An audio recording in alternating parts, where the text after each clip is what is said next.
ಸ್ನೇಹಿತರೆ, ಅದು ನವೆಂಬರ್ 2008ರ ಆ ದಿನಗಳಲ್ಲಿ. ಮುಂಬೈ ನಗರವು ಎಂದಿನಂತೆ ತನ್ನ ವೇಗದ ಲೋಕದಲ್ಲಿ ಮಿಂದೆದ್ದಿತ್ತು. ಅರಬ್ಬಿ ಸಮುದ್ರದ ಅಲೆಗಳು ಗೇಟ್ವೇ ಆಫ್ ಇಂಡಿಯಾದ ಗೋಡೆಗಳಿಗೆ ಮುತ್ತಿಡುತ್ತಾ ಶಾಂತವಾಗಿದ್ದವು.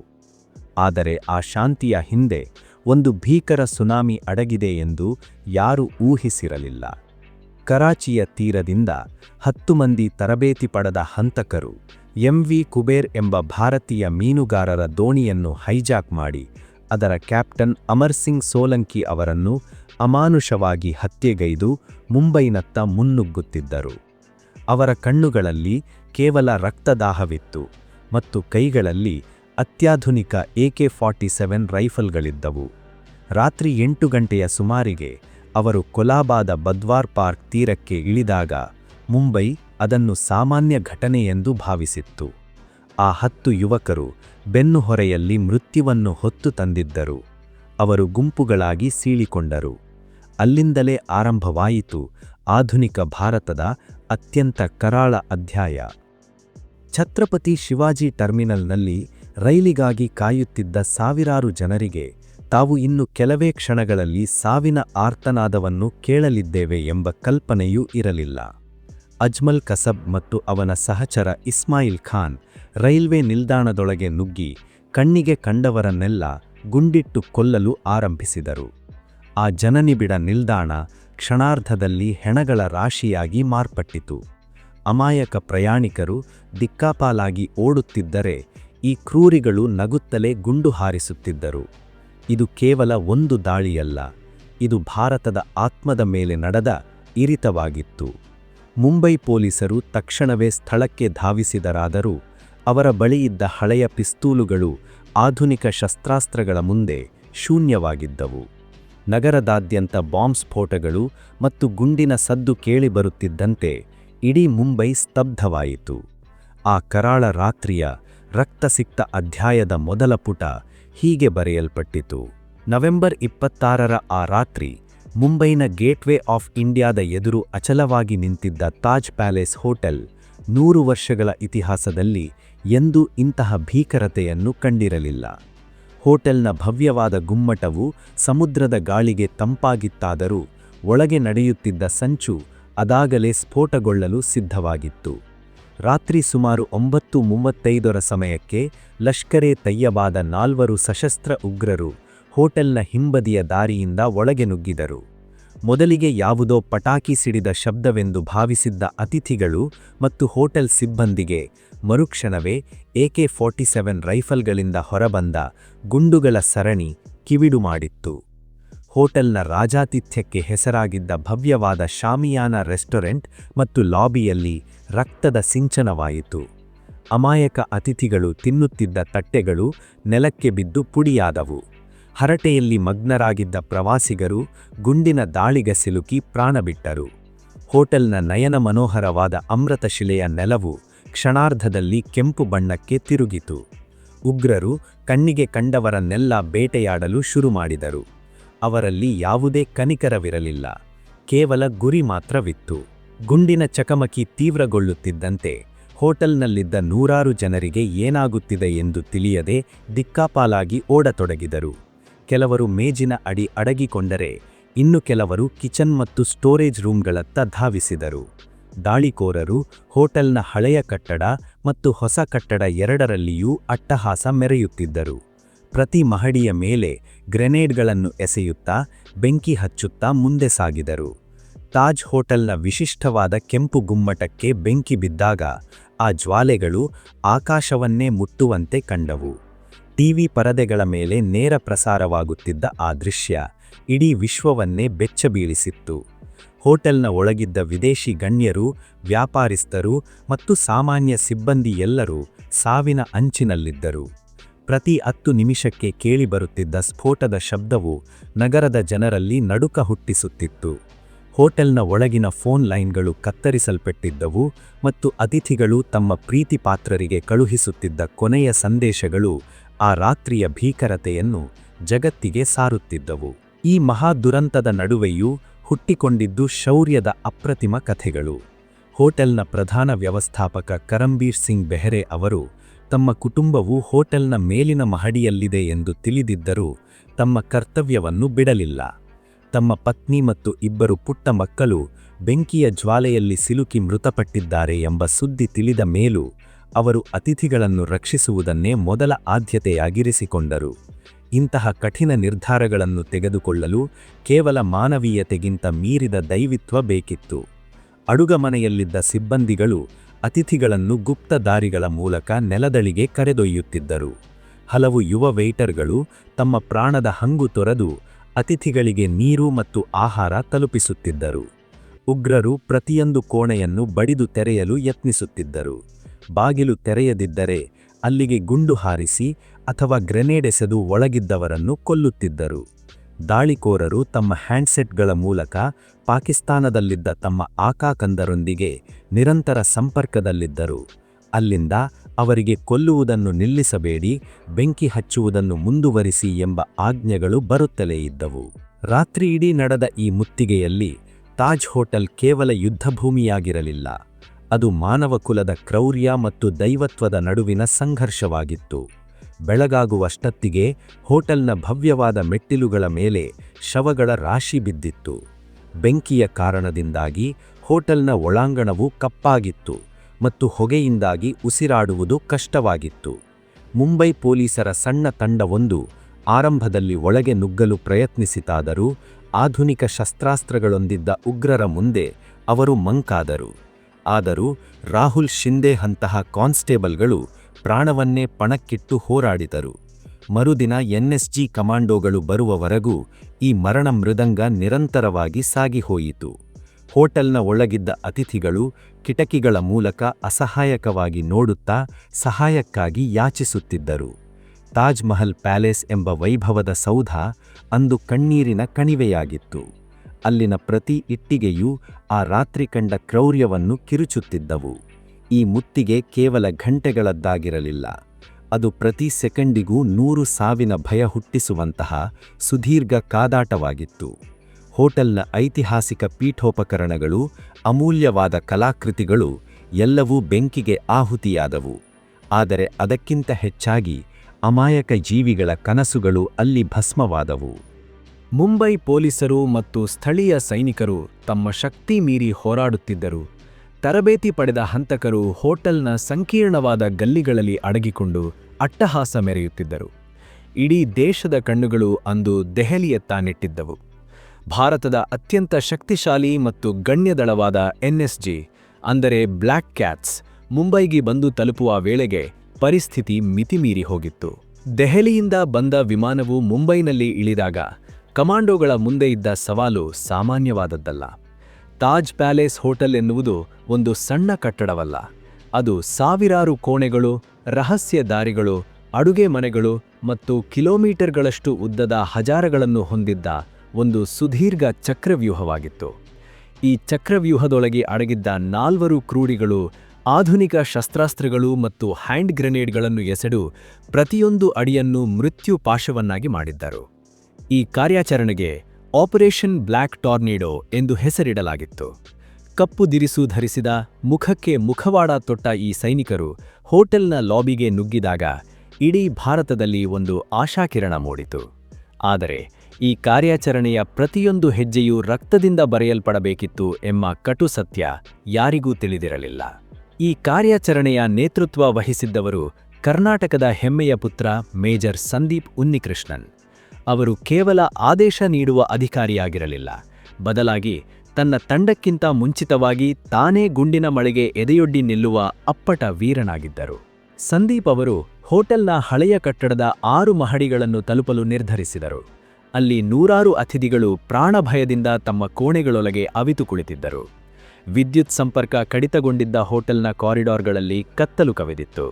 ಬೆಂಕಿಯ ಕಾರಣದಿಂದಾಗಿ ದಟ್ಟವಾದ ಹೊಗೆ ತುಂಬಿಕೊಂಡಿತ್ತು. ಕಣ್ಣಿಗೆ ಏನೂ ಕಾಣದ ಅತಂತ್ರ ಸ್ಥಿತಿ.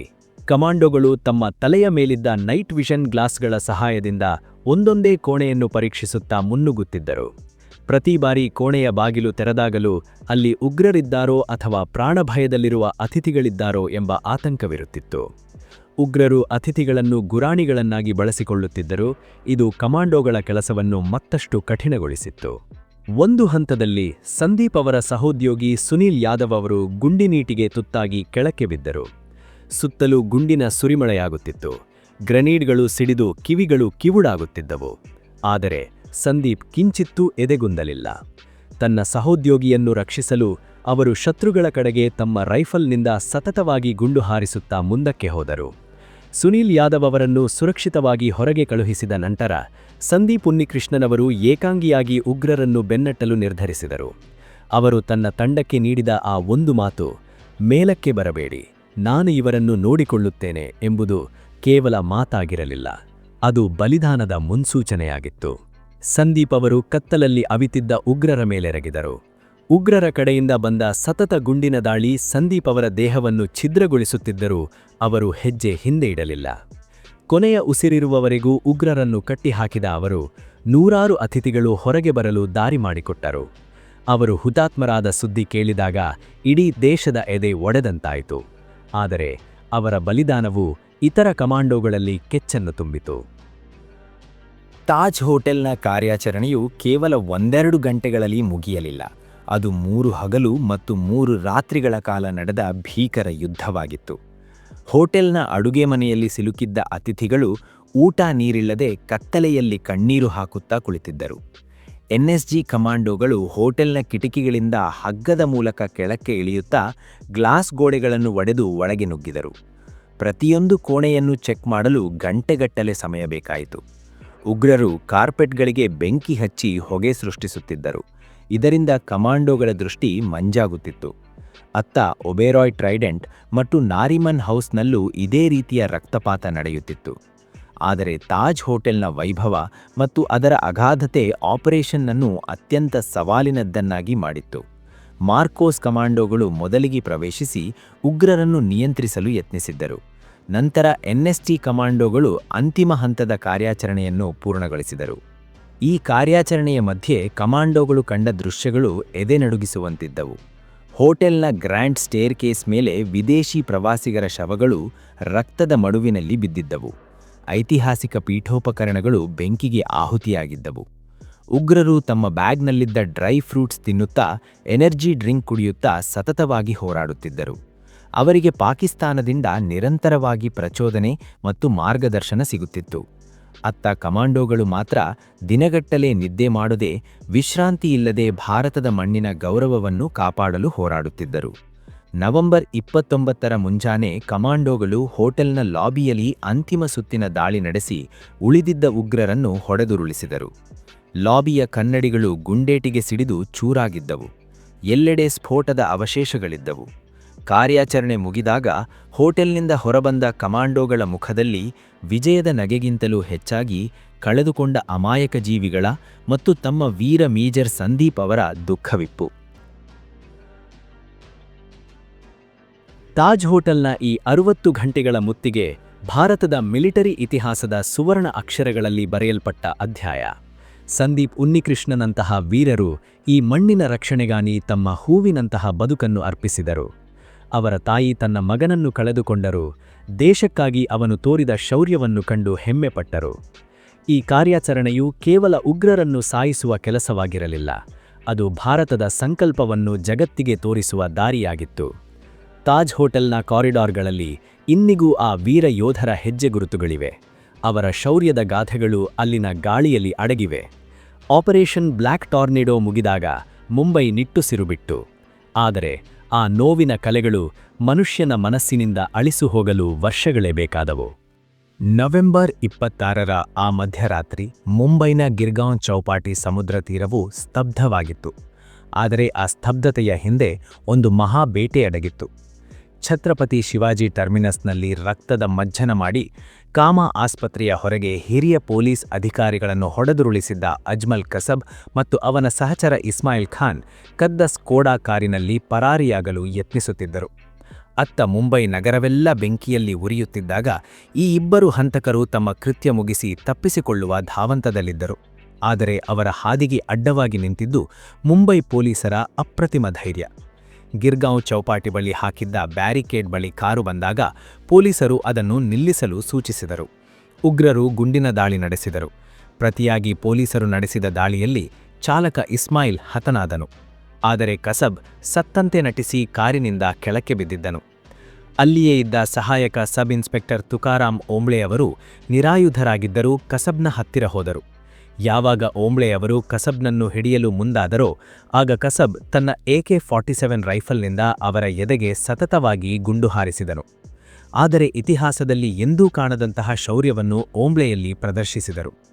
ತಮ್ಮ ದೇಹಕ್ಕೆ ಗುಂಡುಗಳು ತೂರುತ್ತಿದ್ದರೂ ಅವರು ಕಸಬ್ನ ರೈಫಲ್ನ ನಳಿಕೆಯನ್ನು ಬಿಡದೆ ಗಟ್ಟಿಯಾಗಿ ಹಿಡಿದುಕೊಂಡರು. ಆ ರಕ್ತ ಸಿಕ್ತ ಕ್ಷಣಗಳಲ್ಲಿ ಅವರು ಕಸಬ್ಗೆ ಬೇರೆ ಯಾರಿಗೂ ಗುಂಡು ಹಾರಿಸಲು ಅವಕಾಶ ನೀಡಲಿಲ್ಲ. ಅವರ ಆ ತ್ಯಾಗದಿಂದಾಗಿ ಉಳಿದ ಪೊಲೀಸರು ಕಸಬ್ನ ಮೇಲೆರಗಿ ಅವನನ್ನು ಜೀವಂತವಾಗಿ ಸೆರೆಹಿಡಿಯಲು ಸಾಧ್ಯವಾಯಿತು. ತುಕಾರಾಮ್ ಓಂಬ್ಳೆಯವರು ಅಂದು ಪ್ರಾಣ ಬಿಟ್ಟಿರಬಹುದು, ಆದರೆ ಅವರು ಕಸಬ್ನನ್ನು ಜೀವಂತವಾಗಿ ಹಿಡಿದುಕೊಡುವ ಮೂಲಕ ಪಾಕಿಸ್ತಾನದ ಮುಖವಾಡವನ್ನು ಜಗತ್ತಿನ ಮುಂದೆ ಕಳಚುವ ಅತಿದೊಡ್ಡ ಪುರಾವೆಯನ್ನು ಭಾರತಕ್ಕೆ ನೀಡಿದರು. ಕಸಬ್ ಸೆರೆಸಿಕ್ಕ ನಂತರ ಆರಂಭವಾಗಿದ್ದು ಒಂದು ಸಂಕೀರ್ಣವಾದ ತನಿಖೆಯ ಅಧ್ಯಾಯ. ಆರಂಭದಲ್ಲಿ ಕಸಬ್ ಅತ್ಯಂತ ಚಾಣಾಕ್ಷತನದಿಂದ ವರ್ತಿಸಿದ್ದನು.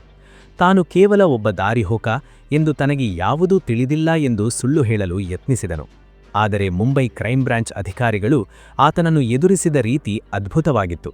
ಆತನ ಬಳಿ ಇದ್ದ GPS ಸಾಧನಗಳು, ಸ್ಯಾಟಲೈಟ್ ಫೋನ್ಗಳು ಮತ್ತು ಆತನ ಬ್ಯಾಗ್ನಲ್ಲಿದ್ದ ಪಾಕಿಸ್ತಾನಿ ವಸ್ತುಗಳು ಆತನ ಸುಳ್ಳಿನ ಕೋಟೆಯನ್ನು ಪುಡಿಮಾಡಿದವು. ವಿಚಾರಣೆಯ ಸಮಯದಲ್ಲಿ ಕಸಬ್ ತನಗೆ ಲಷ್ಕರ್-ಎ-ತೈಬಾ ಸಂಘಟನೆ ಹೇಗೆ ತರಬೇತಿ ನೀಡಿತು, ಕರಾಚಿಯಿಂದ ಮುಂಬೈಗೆ ಹೇಗೆ ಸಮುದ್ರದ ಮೂಲಕ ಬಂದರು ಮತ್ತು ಹೋಟೆಲ್ ಹಾಗೂ ರೈಲ್ವೆ ನಿಲ್ದಾಣದಲ್ಲಿ ಜನರನ್ನು ಕೊಲ್ಲಲು ಹೇಗೆ ಆದೇಶಿಸಲಾಗಿತ್ತು ಎಂಬುದನ್ನು ಒಂದೊಂದಾಗಿ ಬಾಯಿಬಿಟ್ಟನು. ಆತ ಹೇಳಿದ ಪ್ರತಿಯೊಂದು ಮಾತು ಪಾಕಿಸ್ತಾನದ ನೆಲದಲ್ಲಿ ಭಯೋತ್ಪಾದನೆಯ ಕಾರ್ಖಾನೆ ಹೇಗೆ ಕೆಲಸ ಮಾಡುತ್ತಿದೆ ಎಂಬುದಕ್ಕೆ ಸಾಕ್ಷಿಯಾಗಿತ್ತು. ಭಾರತವು ಈ ಪ್ರಕರಣವನ್ನು ಅತ್ಯಂತ ಪಾರದರ್ಶಕವಾಗಿ ನಡೆಸಲು ನಿರ್ಧರಿಸಿತು. ಜಗತ್ತಿನಾದ್ಯಂತ ಟೀಕೆಗಳು ಬಾರದಂತೆ ಕಸಬ್ಗೆ ಭಾರತೀಯ ಕಾನೂನಿನ ಅಡಿಯಲ್ಲಿ ಎಲ್ಲ ಹಕ್ಕುಗಳನ್ನು ನೀಡಲಾಯಿತು. ಮುಂಬೈನ ಆರ್ಥರ್ ರೋಡ್ ಜೈಲಿನಲ್ಲಿ ಅವನಿಗಾಗಿಯೇ ವಿಶೇಷ ನ್ಯಾಯಾಲಯವನ್ನು ನಿರ್ಮಿಸಲಾಯಿತು. ಅಲ್ಲಿ CCTV ದೃಶ್ಯಗಳು, ಪ್ರತ್ಯಕ್ಷದರ್ಶಿಗಳ ಹೇಳಿಕೆಗಳು ಮತ್ತು ಕಸಬ್ನ ಸ್ವಂತ ಒಪ್ಪಿಗೆಯನ್ನು ಆಧಾರವಾಗಿಟ್ಟುಕೊಂಡು ವಿಚಾರಣೆ ನಡೆಯಿತು. ನ್ಯಾಯಾಧೀಶರ ಮುಂದೆ ಕಸಬ್ ಒಮ್ಮೆ ಅಳುತ್ತಿದ್ದ, ಒಮ್ಮೆ ನಗುತ್ತಿದ್ದ, ಮತ್ತೊಮ್ಮೆ ತನಗೆ ಬಿರಿಯಾನಿ ಬೇಕು ಎಂದು ಹಠ ಮಾಡುತ್ತಿದ್ದ. ಇವನ ಈ ನಡವಳಿಕೆಗಳು ಅವನೊಬ್ಬ ಎಂತಹ ತರಬೇತಿ ಪಡೆದ ಕ್ರೂರ ಹಂತಕ ಎಂಬುದನ್ನು ತೋರಿಸುತ್ತಿದ್ದವು.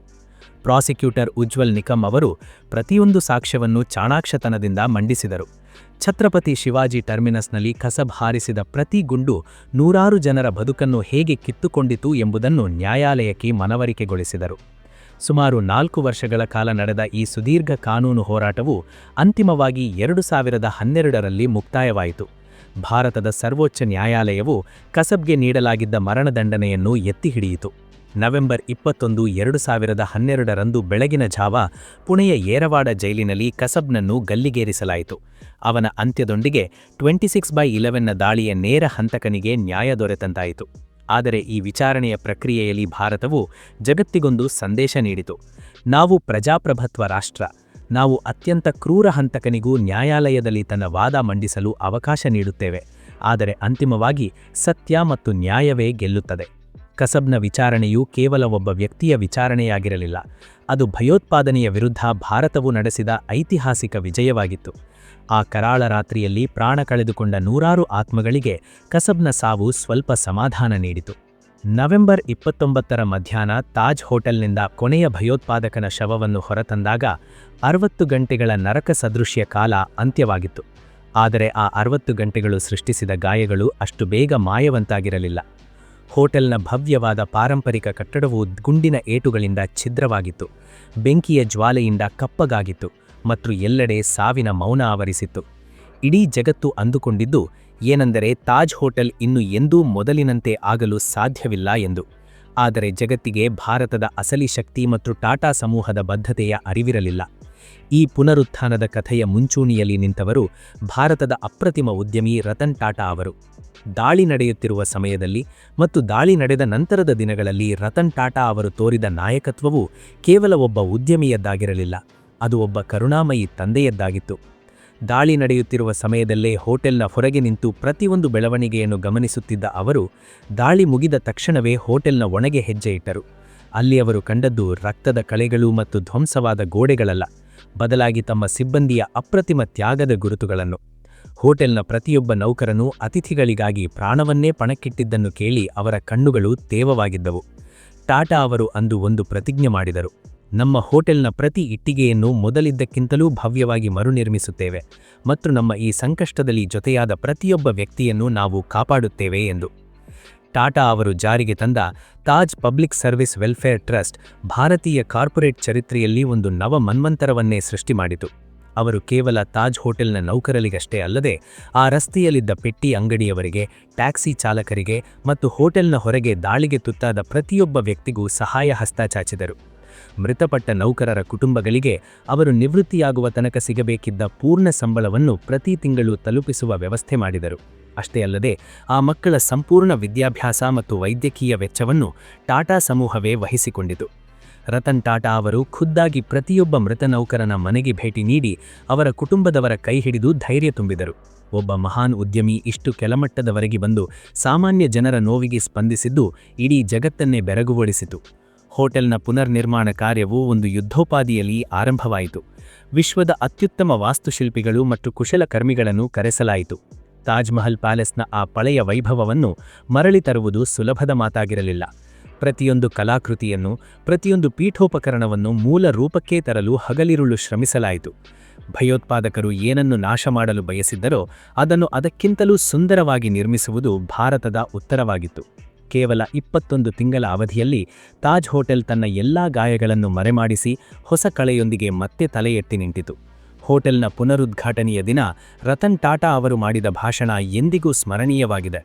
ನಮ್ಮನ್ನು ದಾಳಿ ಮಾಡಬಹುದು, ಆದರೆ ನಮ್ಮನ್ನು ಸೋಲಿಸಲು ಸಾಧ್ಯವಿಲ್ಲ ಎಂಬ ಅವರ ಮಾತುಗಳು ಕೇವಲ ಮುಂಬೈಗೆ ಮಾತ್ರವಲ್ಲ, ಇಡೀ ಭಾರತಕ್ಕೆ ಸ್ಫೂರ್ತಿಯಾಗಿದ್ದವು. ಮುಂಬೈ ನಗರವು ಈ ದಾಳಿಯಿಂದ ಕಲಿತ ಪಾಠ ಬಹಳ ದೊಡ್ಡದು. ದಾಳಿಯ ಮರುದಿನವೇ ಲೋಕಲ್ ರೈಲ್ಗಳು ಓಡಲು ಆರಂಭಿಸಿದ್ದವು. ಡಬ್ಬಾವಾಲಾರು ತಮ್ಮ ಕೆಲಸಕ್ಕೆ ಹಾಜರಾಗಿದ್ದರು. ಮುಂಬೈ ಎಂದಿಗೂ ನಿಲ್ಲುವುದಿಲ್ಲ ಎಂಬ ಸತ್ಯ ಜಗತ್ತಿಗೆ ಮನವರಿಕೆಯಾಯಿತು. ಭಾರತ ಸರ್ಕಾರವು ತನ್ನ ಭದ್ರತಾ ವ್ಯವಸ್ಥೆಯಲ್ಲಿ ಬೃಹತ್ ಬದಲಾವಣೆಗಳನ್ನು ತಂದಿತು. ಕರಾವಳಿ ತೀರದ ಭದ್ರತೆಯನ್ನು ಬಲಪಡಿಸಲಾಯಿತು. ರಾಷ್ಟ್ರೀಯ ತನಿಖಾ ನ್ಯಾಯಾಲಯ ಅಸ್ತಿತ್ವಕ್ಕೆ ಬಂದಿತು ಮತ್ತು ಭಯೋತ್ಪಾದನೆಯ ವಿರುದ್ಧದ ಹೋರಾಟದಲ್ಲಿ ಭಾರತವು ಜಾಗತಿಕ ನಾಯಕನಾಗಿ ಹೊರಹೊಮ್ಮಿತು. ಇಂದು ತಾಜ್ ಹೋಟೆಲ್ನ ಮುಂಭಾಗದಲ್ಲಿ ಒಂದು ಸ್ಮಾರಕವಿದೆ. ಅಲ್ಲಿ ಆ ಕರಾಳ ರಾತ್ರಿ ಹುತಾತ್ಮರಾದ ಪ್ರತಿಯೊಬ್ಬ ವೀರನ ಮತ್ತು ಅಮಾಯಕನ ಹೆಸರು ಕೆತ್ತಲಾಗಿದೆ. 26/11 ಎಂಬುದು ನಮಗೆ ಕೇವಲ ಒಂದು ಕಹಿ ನೆನಪಲ್ಲ, ಅದು ನಮ್ಮ ಶಕ್ತಿಯ ಪರೀಕ್ಷೆಯಾಗಿತ್ತು.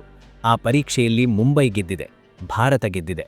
ಮೇಜರ್ ಸಂದೀಪ್ ಉನ್ನಕೃಷ್ಣನ್ ಅವರ ಬಲಿದಾನ, ತುಕಾರಾಮ್ ಓಂಬ್ಳೆಯವರ ಧೈರ್ಯ, ಹೋಟೆಲ್ ಸಿಬ್ಬಂದಿಯ ನಿಷ್ಠೆ ಮತ್ತು ರತನ್ ಟಾಟಾ ಅವರ ಮಾನವೀಯತೆ ಇವೆಲ್ಲವೂ ಸೇರಿ ಭಾರತದ ಹೊಸ ಇತಿಹಾಸವನ್ನು ಬರೆದವು. ತಾಜ್ ಹೋಟೆಲ್ ಇಂದಿಗೂ ಅರಬ್ಬಿ ಸಮುದ್ರದ ತೀರದಲ್ಲಿ ಅಚಲವಾಗಿ ನಿಂತಿದೆ.